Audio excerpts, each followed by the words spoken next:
Zahvaljujem se nagradi od strane Tesline naučne fondacije za taj moj višegodišnji rad o prednosti oscilacija.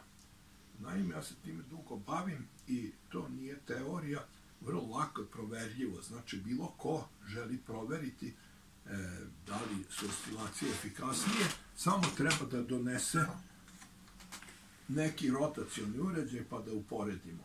Naravno, sve se usavršava, imamo i naprednije modele, a Tesla je upravo objavio 1900. godine u časopisu Century da će se vremenom koristiti takve sile kao što je gravitacija i magnetizam. Evo, ja tvrdim da sam to u velikoj meri postigao. Široka je primena oscilujućih uređaja, ima velik odjek u svetu, tako da mogu se videti i drugi istraživači koji to rade na svim kontinentima. Znači, radi se o pumpama, elektrogeneratorima, kompresorima, drobilicama za rudu, tako da ušteda energije je ogromna, radi se diplomski naučni radovi, doktorske teze, već su postavljene na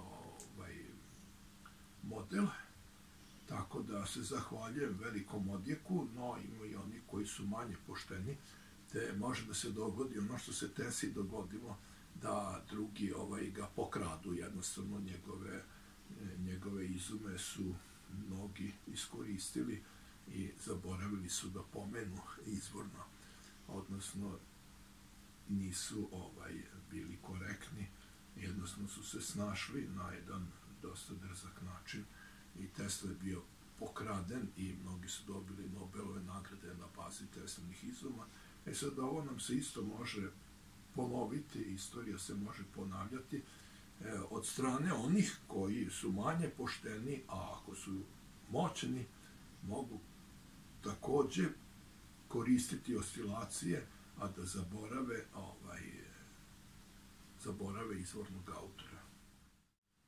Radim misionarski, pozivam sve dobronamerne na saradnju, znači partneri, svi koji zainteresovani za ovaj sistem da se koristi, odnosno i dokazuje prednost oscilacija u odnosu na rotacije, koje do sad su se masovno koristile i smatralo se da je nešto najbolje, a imamo višestruko bolje oscilacije, što je dokazano i prilikom merenja na Fakultetu tehničkih nauka.